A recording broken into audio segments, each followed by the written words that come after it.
this leads to something else that you talk about, which again is really important, which is the concept of dopamine, right? Mhm. So why do ADHD brains have such a constant need for like dopamine surges? Because this is probably one of the main things I guess causes certain types of behavior, right? So like why do they have such a need for like constant dopamine surges?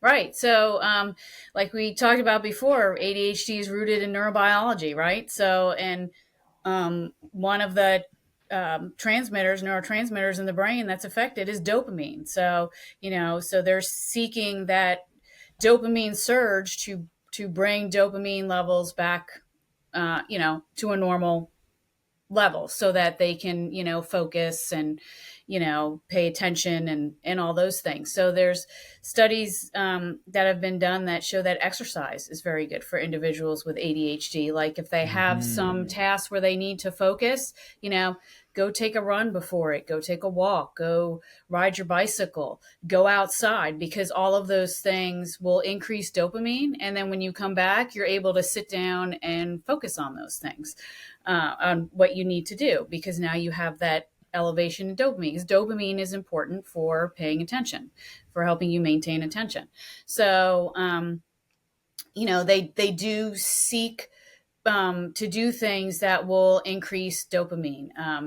Some individuals do that by risk taking behavior. So some if you read about risk taking in ADHD, you'll see a lot of things like, well, they like to drive fast.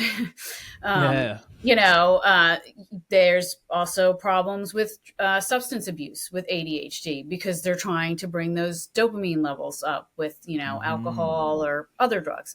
Um, so, they engage in activities where they get that surge of dopamine, and then those activities are then positive for them. They're activities that they like and they're able to do and they're able to maintain their focus on.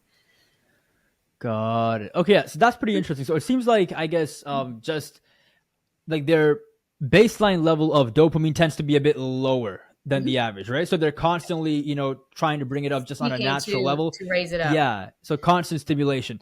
So yeah, this is pretty interesting because again, if you have a low baseline level when it comes down to dopamine, then you have, like a tendency to kind of go towards being negative, right? Cause like if your dopamine levels are low, like you just don't feel good. Now, this is pretty interesting. Like, is it possible to have like a high baseline level when it comes to dopamine, but have ADHD, or is that just not a thing? I haven't seen anything like that in the scientific literature. Again, that I don't study that, so I can't speak to it 100%, but I have not seen anything that suggests that you have higher levels of dopamine and you have ADHD.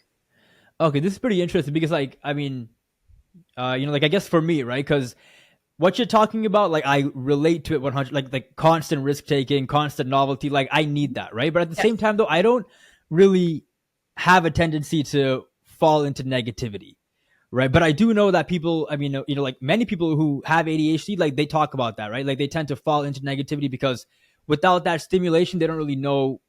I guess their mind doesn't respond well to that, right? So like I was just a bit confused there, but I guess this falls back into the other thing that you're talking about, separating hyperactivity from like just being inattentive. Like, is that the main difference? Well, so you're mentioning negativity. So, are you meaning like negative self talk? Yeah, yeah, Okay. yeah. Like So a feeling lot. down on yourself, I guess. Yeah. Yeah. So I think a lot of that stems from individuals with ADHD. They a lot of times, most of the time, they get singled out for things they can't do, not for things that they're good at and that they can do, right? So Yeah. there was There we go. a study a while back that kids in elementary school receive as many as like, or kids with like ADHD can receive as many as like 10,000 corrections for their behavior in a short span of time. I mean, so Yeah.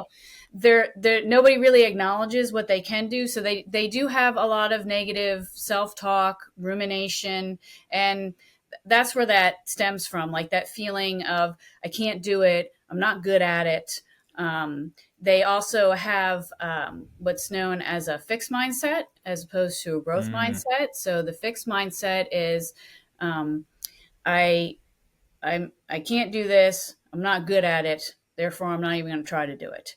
Whereas a growth mindset is how do I learn from the previous experience and how do I do better next time? Like individuals with ADHD can be very black and white. I'm good at it or I'm not. And if I'm not good at it, I'm not even going to try it. But That's you interesting. can Hmm. foster a growth mindset in them by helping to bolster, like, executive function skills. You can start to create a growth mindset. And also, like we were kind of saying before, if you're setting goals, set smaller goals along the way and acknowledge when you complete a goal that you've set out to do and reward yourself. So that Hmm. goes, it is helpful for going from a fixed mindset into more of a growth mindset.